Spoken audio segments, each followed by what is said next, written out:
இந்திய தேர்தல் ஆணையம் தேர்தலில் முறைகேடுகள் செய்வதாக தொடர்ந்து குற்றச்சாட்டுகள் எழுந்த வண்ணம் உள்ளன. குறிப்பாக எதிர்க்கட்சித் தலைவரான ராகுல் காந்தி முன்வைத்த தேர்தல் ஆணையத்தின் வாக்கு திருட்டு குற்றம்தான் மிகுந்த சர்ச்சையை கிளப்பியுள்ளது. குஜராத் மற்றும் மத்திய பிரதேசத்தில் நடைபெற்ற சட்டமன்ற தேர்தலில் பெரிய அளவிலான வாக்கு திருட்டு நடந்துள்ளதாகவும் அதற்கான ஆதாரங்கள் தன்னிடம் இருப்பதாகவும் கூறி வாக்காளர் பட்டியலில் இருந்து நடைபெற்ற குளறுபடிகளை செய்தியாளர் சந்திப்பில் வெளியிட்டது நாடு முழுவதும் அதிர்வலைகளை ஏற்படுத்தியதுடன் தேர்தல் ஆணையத்தின் நம்பகத்தன்மையின் மேல் கேள்வி எழுப்பும் விதமாக அமைந்துள்ளது. இந்த சர்ச்சையை முற்றுப்பெறாமல் இருக்க அடுத்ததாக பீகாரில் வாக்காளர் பட்டியலில் இருந்து 60 லட்சம் வாக்காளர்களின் பெயர்கள் நீக்கப்பட்டிருந்தது மக்களுக்கு தேர்தல் ஆணையத்தின் மீது காங்கிரஸ் கட்சியின் தலைவரான ராகுல் காந்தி முன்வைத்த குற்றச்சாட்டுகளுக்கு வலு சேர்த்தது. பீகாரில் வாக்காளர் பட்டியலில் இருந்து பெயர் நீக்கம் செய்யப்பட்டவர்கள் உச்சநீதிமன்றத்தில் வழக்கு தொடர்ந்தனர். இது தொடர்ந்து விளக்கமளித்த தேர்தல் ஆணையம் தவறுதலாக அந்த வாக்காளர்களின் பெயர்கள் நீக்கப்பட்டதாக கூறியது மக்களின் மத்தியில் அதிருப்தியை ஏற்படுத்தியது.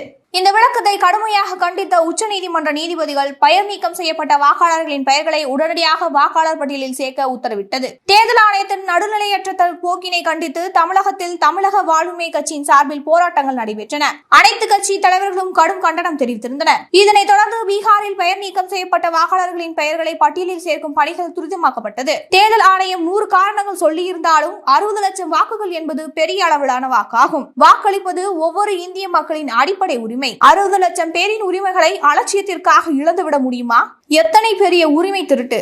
இதற்கு தேர்தல் ஆணையம் அளிக்கும் விளக்கம் ஏற்புடையதா? அனைவரும் மத்தியிலும் இந்த ஆதங்கம் இருக்கிறது.